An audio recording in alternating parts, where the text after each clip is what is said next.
SSLC +2 പരീക്ഷകളിൽ ഉന്നത വിജയം നേടിയ വിദ്യാർത്ഥികളെ ആദരിച്ച് മീഡിയ വൺ. കണ്ണൂരിൽ നടന്ന അനുമോദന ചടങ്ങിൽ നൂറുകണക്കിന് വിദ്യാർത്ഥികൾ ആദരം ഏറ്റുവാങ്ങി. കണ്ണൂർ മേയർ, MLA മാർ ഉൾപ്പെടെ സാമൂഹിക സാംസ്കാരിക രംഗത്തെ പ്രമുഖർ പരിപാടിയിൽ പങ്കെടുത്തു.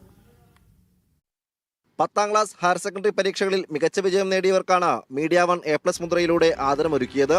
കണ്ണൂർ നവനീതം ഓഡിറ്റോറിയത്തിൽ വെച്ച് നടന്ന ചടങ്ങിൽ മേയർ അഡ്വക്കേറ്റ് ഇന്ദിര, MLA മാരായ advocate T O. Mohanan, KV Sumesh, media one CEO Mushtaq Ahmed, media one senior news editor SA Ajims എന്നിവർ വിദ്യാർത്ഥികൾക്ക് ആശംസകൾ നേരാനെത്തി.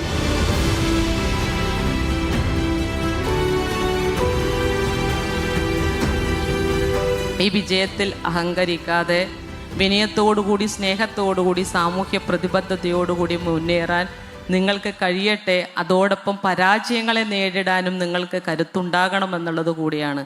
കഠിനാധ്വാനം അത് നിങ്ങൾക്ക് ഫലം നൽകും. നിങ്ങൾ കഠിനമായി അധ്വാനിച്ചാൽ നിങ്ങളുടെ എഫേർട്ട് തീർച്ചയായും അതിൻ്റെ പ്രതിഫലനങ്ങൾ നിങ്ങളുടെ ജീവിതത്തിൽ ഉണ്ടാക്കുക തന്നെ ചെയ്യും എന്നുള്ളതാണ് ഏറ്റവും വലിയ ഒരു പാഠം. ആദരം നൽകിയതിലുള്ള സന്തോഷം വിദ്യാർത്ഥികളും പങ്കുവച്ചു. എല്ലാ സ്റ്റുഡൻസിനും 8A+ ആയാലും 9A+ ആയാലും എല്ലാ സ്റ്റുഡൻസിനും ഒരു അവാർഡ് നൽകുന്നത് അത്യാവശ്യം നല്ലത് തന്നെയാണ്. നല്ല സന്തോഷമുണ്ട്. ഫുൾ A+ കിട്ടീന് SSLCയിൽ. മീഡിയ വണ്ണ് ഭയങ്കരമായിട്ട് താങ്ക്സ് പറയും. നല്ല സന്തോഷം തോന്നുന്നു. ഇതേപോലത്തെ പരിപാടിയൊക്കെ നമുക്കൊരു മോട്ടിവേഷൻ ആണ്. വിദ്യാർത്ഥികൾക്ക് പ്രചോദനമാവുക, അവരെ നയിക്കുന്ന അധ്യാപകർക്കും കുടുംബങ്ങൾക്കും ഊർജ്ജമാവുക എന്ന ലക്ഷ്യത്തോടെയാണ് A+ മുദ്ര സംഘടിപ്പിക്കുന്നത്. തുടർച്ചയായി 5ാം വർഷമാണ് ഉന്നത വിജയം നേടിയ വിദ്യാർത്ഥികളെ അനുമോദിക്കുന്നത്. മെന്റർ എഞ്ചിനീയറിംഗ് കോളേജ്, പ്രോഫിൻസ് എന്നീ സ്ഥാപനങ്ങളുമായി സഹകരിച്ചാണ് മീഡിയ വൺ A+ മുദ്ര സംഘടിപ്പിക്കുന്നത്. ജൂൺ 16 എറണാകുളത്ത് വെച്ചും A+ മുദ്ര സംഘടിപ്പിക്കുന്നുണ്ട്. Media one, Kannur.